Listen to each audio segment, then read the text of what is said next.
Assalamualaikum dan salam sejahtera. Anda bersama saya Nazri Kahar dari World Trade Center Kuala Lumpur. Ini agenda awani susulan daripada pengumuman Kementerian Kesihatan pada minggu lalu bahawa apa yang kita lalui sekarang iaitu peningkatan kes yang begitu tinggi dan amat ketara adalah berpunca daripada beberapa indikator ataupun penyelidikan yang dilakukan oleh Kementerian Kesihatan Malaysia bahawa ada beberapa varian baru yang mula mendominasi kawasan-kawasan tertentu di negara kita, khususnya di Lembah Kelang.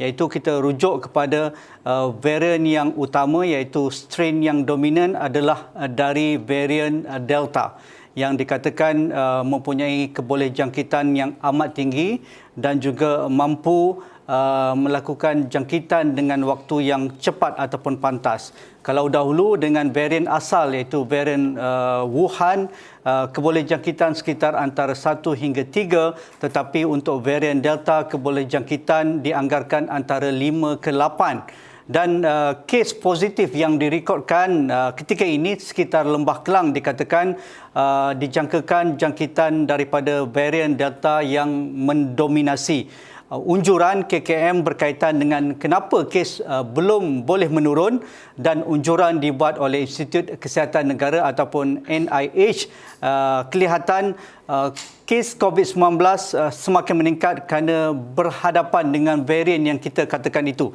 Jadi itu sedikit yang diberi petunjuk oleh Timbalan Pengarah Kesihatan Awam iaitu Datuk Dr. Nur Hisham Shah Muhammad Ibrahim ketika sidang media pada minggu lalu. Jadi untuk malam ini kita ingin ketahui lebih lanjut apakah ciri-ciri varian Delta ini dan bagaimana kita bersiap siaga terutamanya di kalangan orang awam di luar sana. Kita perlu ada sedikit maklumat dan perlu menjaga diri kita dan juga ahli keluarga kita dan orang di sekeliling kita supaya tidak terdedah dengan kebolehjangkitan yang amat tinggi berpunca dari mutasi varian Delta ini. Jadi di talian sekarang saya bersama dengan yang berbahagia Datuk Dr. Nur Hisham Shah Muhammad Ibrahim. Assalamualaikum Datuk, apa khabar? Waalaikumsalam, alhamdulillah. Baik. Datuk, dari sidang media pada minggu lalu dan kita pun sudah menjangkakan itu yang akan diterangkan oleh Datuk berkaitan dengan apa yang kita lihat pada hari ini. Jadi sebagai permulaan, adakah dari kajian Institut Kesihatan Negara dan juga institusi penyelidikan kesihatan di negara kita termasuk dari Universiti Awam, kita menjangkakan jangkitan dari varian Delta ini akan terus mendominasi bukan hanya di Lembah Kelang tetapi di seluruh negara dari kes yang dilaporkan kepada Kementerian Kesihatan Malaysia?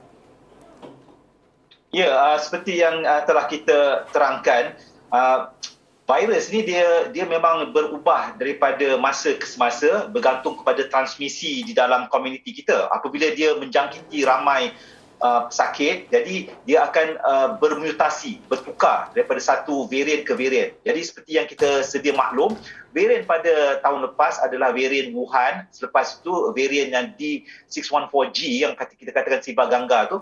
Tapi sekarang ada varian Alpha, Beta, Delta ya. Jadi masalah kita sekarang ni bila varian Delta ini merupakan varian yang mempunyai kadar kebolehjangkitan yang lebih tinggi ya, lebih kurang 2 kali ganda daripada varian asal ya.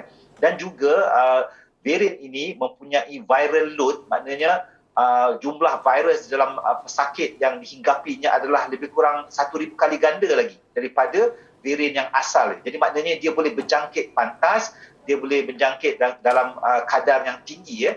Jadi bila kita berhadapan dengan varian yang telah berada di dalam komuniti, kita dapati bahawa dalam komuniti kita masih terdapat pergerakan. Dia bukan macam PKP penuh ya. Jadi bila ada virus di dalam komuniti dan terjadi pergerakan, jadi dia dapat ditransmit. Jadi maknanya dia boleh menjangkiti dari satu orang ke satu orang. Jadi kita lihat sekarang ini jumlah pesakit kita masih belum menurun.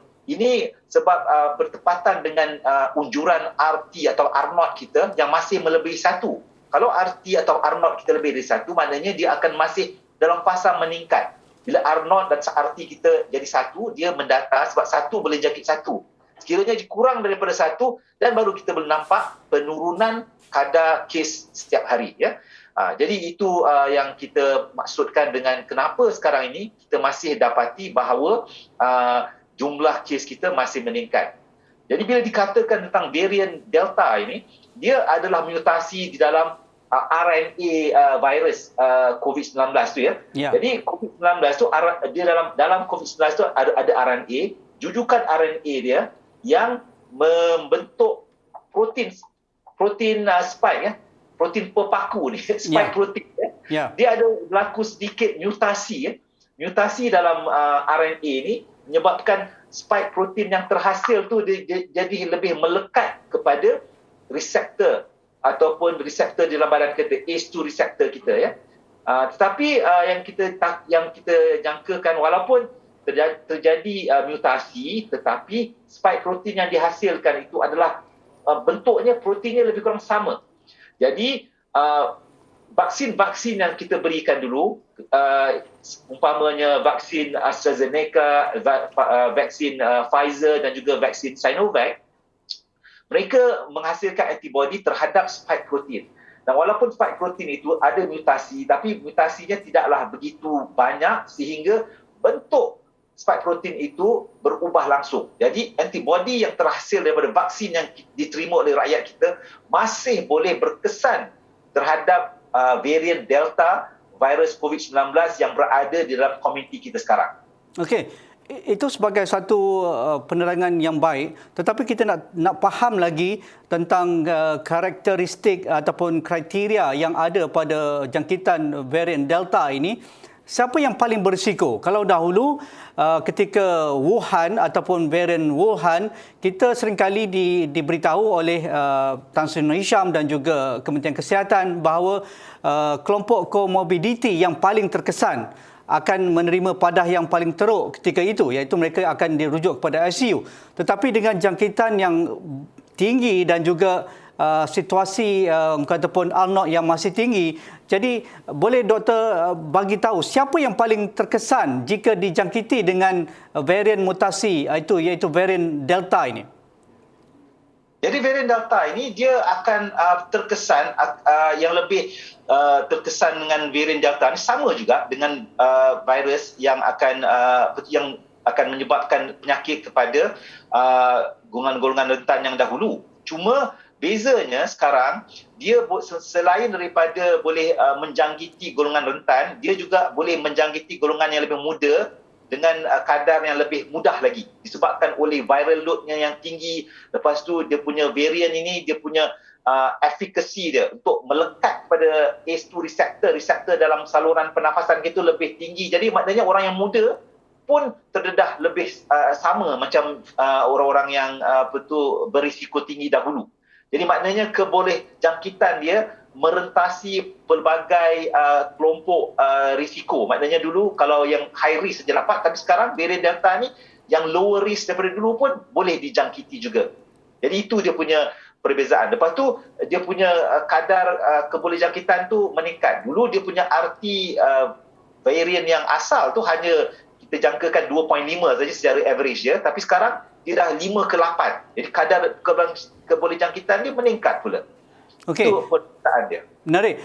Dato', untuk kita faham lebih lanjut lagi bagaimana penyebaran ataupun jangkitan varian Delta ini, adakah cara kesihatan awam ataupun pendekatan yang dilakukan oleh Kementerian Kesihatan Malaysia masih sama ataupun ada peningkatan cara untuk kita mengatasi keboleh jangkitan yang amat serius dan juga tinggi ini? Kerana mungkin rakyat di luar sana kurang arif, kerana kita sentiasa diberitahu cara yang paling mudah adalah kita kena lockdown ataupun kawalan kendiri, duduk di rumah dan melalui SOP yang biasa, iaitu membasuh tangan, menjarakkan fizikal dan juga menggunakan pelitup muka. Jadi adakah varian Delta ini Kementerian Kesihatan perlu memberi tahu cara yang lain, cara yang lebih rigid lagi ataupun bagaimana, Datuk? Cuba kita fahami. Jadi varian Delta ni sebenarnya dia punya cara kesihatan awam yang harus kita amalkan patutnya lebih ketat lagi. sebagai contohnya, bila kita dapat tahu bahawa varian Delta ni datang daripada negara India dan di Pakistan, Bangladesh dan Nepal. Jadi kita tutup border kita kepada pengembara daripada negara-negara tertentu. Jadi itu border control amat penting. Lepas tu daripada kuarantin 14 hari, kita kuarantin mereka daripada negara ini selama 21 hari. Itu menandakan bahawa varian ini adalah lebih bahaya dan kita memberi mereka yang datang daripada negara-negara tertentu ini lebih sekatan. Yang keduanya, varian Delta ni kita dapati bahawa dia boleh merebak melalui udara. Sekiranya dulu kita katakan varian yang strain yang asal tu dia lebih merebak melalui droplet, melalui air liur, batuk dan cecair dan sebagainya. Tapi sekarang sebab dia punya virus load tu banyak, beban virus tu banyak, dia boleh merebak melalui aerosol. Jadi maknanya sekarang dia boleh merebak melalui aerosol. Jadi apa yang kita sarankan adalah SOP-SOP yang sedia ada perlu kita pertingkatkan lagi. Selain dari itu, kita tahu bahawa bila dia boleh merebak melalui udara, kita mesti memastikan bahawa ventilasi pada tempat-tempat yang betul sempit dan sebagainya diperbaiki untuk mengurangkan kebolehjangkitan virus yang lebih virulent ini. Okey, adakah Kementerian Kesihatan melalui Jabatan Datuk sendiri, Kesihatan Awam ini akan menggembeling kekuatan melakukan penguatkuasaan ataupun meminta kepada pihak-pihak yang terlibat, terutamanya pemilik bangunan, melakukan sistem ventilasi yang lebih sempurna yang sesuai untuk menahan penyebaran varian Delta ini dari aspek pengudaraan itu? Adakah itu sudah dikenakan ataupun diwajibkan, terutamanya bagi sektor ekonomi yang sudah pun dibuka, dibenarkan beroperasi? Jadi sebab itu kita dengar ada kes-kes yang dilaporkan datang dari tempat kerja ataupun tempat mereka melakukan operasi dan sebagainya. Jadi kita tak boleh bergantung pada satu strategi saja untuk mengendalikan pandemik yang disebabkan oleh varian Delta yang baru ini. Jadi maknanya kalau kita boleh, kita mesti memperkukuhkan lagi pematuhan kita kepada SOP-SOP dan peraturan-peraturan yang telah kita sarankan. Itu nombor satu. SOP yang saya maksudkan tu, kita mesti sekarang lebih berjaga-jaga lagi apabila kita di luar sana. Walaupun kita sudah divaksinasi, tapi kita mesti tahu bahawa paras imuniti kelompok kita belum di tahap yang harapkan. Jadi kita bila di luar sana, kita masih boleh dijangkiti melalui aerosol dan sebagainya. Sebab tu pemakaian pelitup muka itu adalah penting. Dan juga kita kena buat physical distancing, penjarakan fizikal. Kita kena masih lagi menjaga kebersihan dan sebagainya. Jadi ini perlu ditekankan juga di dalam kilang dan juga di dalam tempat yang sempit dan sebagainya. Dan kita sarankan juga supaya majikan dan tempat-tempat kerja untuk melihat cara ventilasi di dalam tempat kerja mereka supaya pengudaraan itu dapat diperbaiki. Sebab ini merupakan satu langkah yang dapat mengurangkan kadar kebolehjangkitan varian Delta yang sedang kita hadapi pada masa ini. Jadi pelbagai kaedah untuk mesti harus kita gunakan untuk menghadapi varian Delta ini.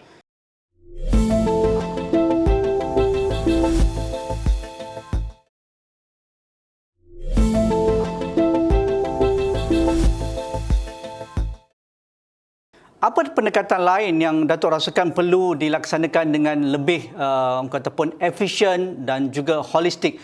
Kerana pada sidang media pada minggu lalu, Datuk mengatakan bahawa jangkitan dengan varian Delta ini akan mengambil masa untuk landai. Ini agak menakutkan kita yang mendengar, kerana bilalah kita boleh lihat angka akan landai, dan dari landai itu kita akan lihat kemasukan ke ward ICU ataupun mereka yang memerlukan oksigen itu akan dapat dikurangkan dan sekaligus dapat mengurangkan beban hospital kita. Jadi apa strategi Datuk tentang hal ini?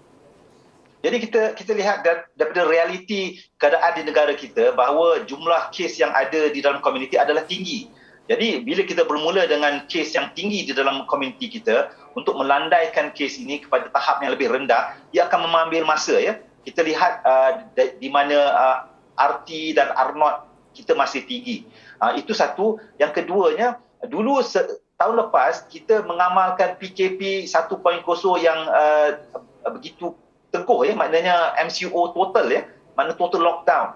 Jadi tak ada pergerakan, jadi virus itu pada akhirnya dia tak dapat menjangkiti orang lain dan kita dapat pada satu hari itu kosong kes, ya. Tapi pada masa sekarang ini kita tidak boleh berbuat sebegitu, tapi dahulu kita tidak ada vaksin. Pada tahun ini kita alhamdulillah ada vaksin. Dan dengan vaksin itu kita ada satu lagi kaedah untuk menangani pandemik ini. Jadi kaedah-kaedah yang dahulu kita amalkan, walaupun kita tidak perketatkan pergerakan 100%, tetapi dengan adanya vaksin, kita ada satu kaedah baru, ya. Tapi dengan kaedah baru ini, kita perlu jumlah peratusan vaksinasi di kalangan masyarakat yang tinggi. Kita tak boleh ada 40% saja penduduk kita divaksinasi. Seboleh-bolehnya kita lebih daripada 70% atau 80% atau lebih. Seramai mungkin yang dapat divaksinasi.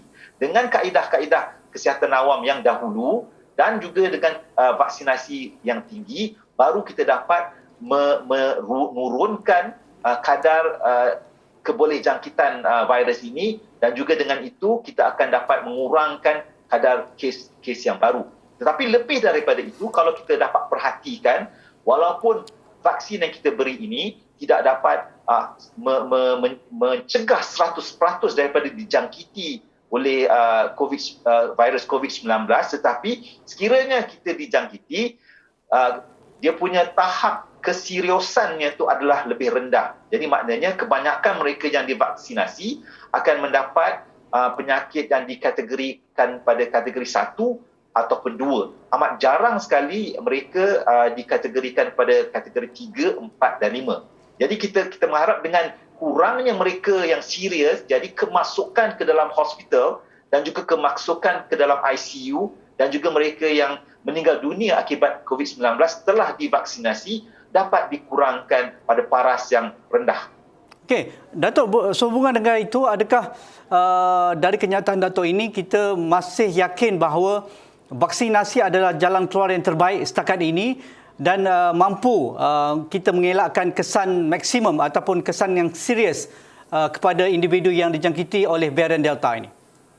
Ia merupakan satu kaedah yang telah terbukti berkesan, ya. Buktinya nyata di luar negara dan buktinya nyata juga kaedahnya apabila kita gunakan di Labuan dan juga di Sarawak.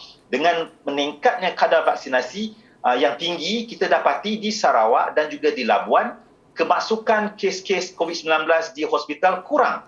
Dan juga kemasukan mereka ke dalam ward ICU juga kurang. Dan juga kita dapat perhatikan bahawa terdapat trend pengurangan mereka yang meninggal dunia akibat daripada COVID-19. Jadi seperti yang saya kata tadi, ini merupakan satu kaedah yang bagus dan cukup efektif. Tetapi pada saya lebih efektif lagi sekiranya rakyat di luar sana dapat mengamalkan kawalan diri yang kuat dari segi pematuhan kepada SOP-SOP yang telah kita sarankan, ya. Sementara kita hendak mencapai kepada tahap imuniti yang kita harapkan di dalam masyarakat kita. Sementara kita ingin mencapai tahap imunisasi yang tinggi melebihi 70%, Datuk, kerana ia melibatkan 80%. Kita berlawan dengan masa sekarang. Bagi mereka yang sudah mendapat vaksin pertama tetapi memakan masa 2-3 minggu untuk mendapat vaksinasi kedua ataupun dos kedua, kalau AstraZeneca sampai 9 minggu. Jadi apa yang boleh dilakukan oleh kelompok ini yang baru hanya mendapat vaksin pertama? Jadi mereka yang mendapat vaksin pertama, kita harap mereka akan mendapatkan vaksin kedua dengan segera. Jadi mengikut jangka waktu yang telah ditetapkan. Sebabnya begini, varian yang baru ni Delta, sekiranya mereka menerima satu dos saja, kebolehan untuk mencegah jangkitan yang serius ni hanya lebih kurang 30% lebih saja. Jadi tetapi sekiranya selepas dos yang kedua, lebih kurang 2 minggu ataupun 3 minggu selepas dos yang kedua, dia dapat melindungi lebih daripada 65% kalau untuk AstraZeneca dan 75% atau lebih sekiranya menggunakan vaksin Pfizer, ya. Dia punya kebolehan untuk mencegah daripada infeksi yang serius adalah lebih tinggi selepas menerima dos yang kedua. Sementara mereka menunggu dos yang kedua, mereka seharusnya lebih berhati-hati. Jadi maknanya janganlah kita keluar ke rumah melainkan untuk hal-hal yang penting, dan kita kena sentiasa berwaspada.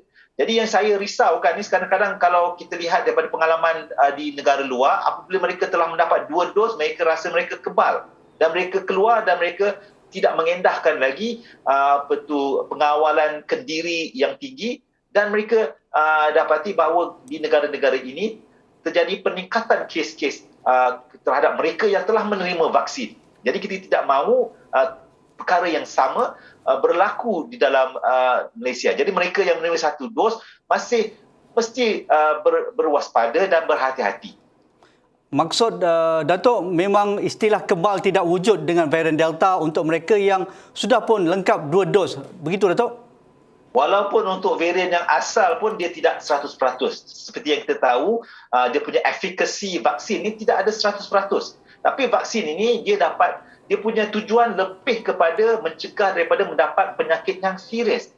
Lebih kepada mencegah mereka dimasukkan ke ICU, lebih kepada mencegah daripada kematian disebabkan oleh jangkitan COVID-19.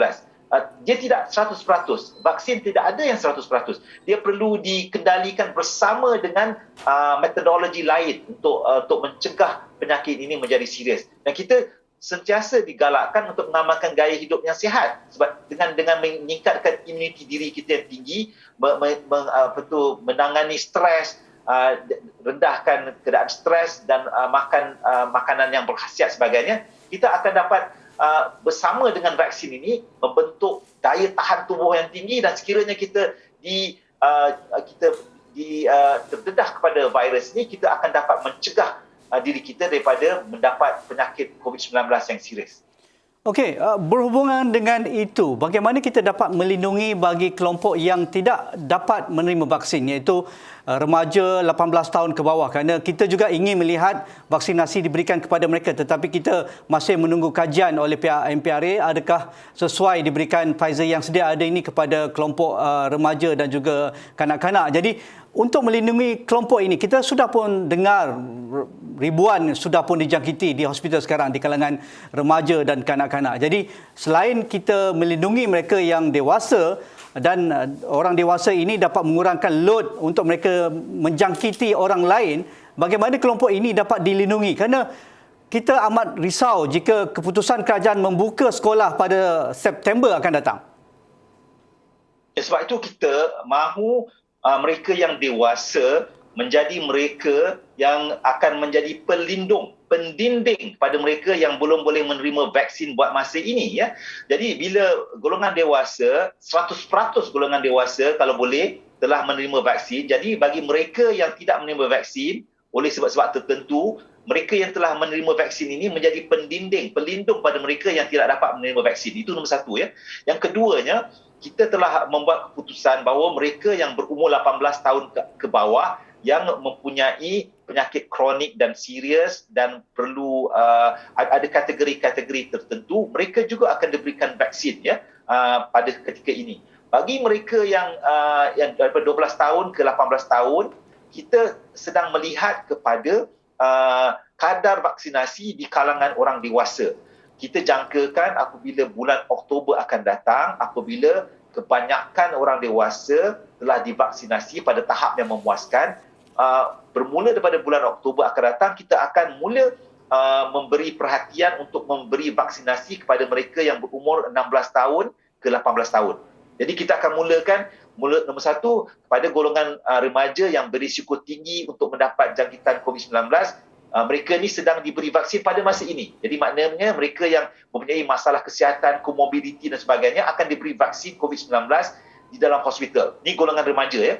Jadi bagi mereka yang sihat, golongan remaja yang sihat, yang berumur daripada 12 tahun ke 18 tahun, akan dipertimbangkan untuk menerima vaksin COVID-19 selepas golongan dewasa mencapai tahap vaksinasi yang tinggi. Ini kita jangkakan pada suku tahun yang keempat, ya, bulan Oktober ke atas akan dipertimbangkan untuk menerima vaksin COVID-19 secara berfasa.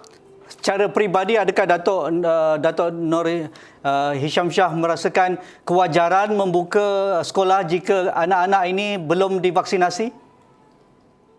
Pada masa ini, kita telah mensasarkan semua para guru dan mereka yang berada dalam sistem sokongan di dalam dalam sekolah, maknanya petugas-petugas di kantin, pembawa pemandu-pemandu kenderaan ke sekolah.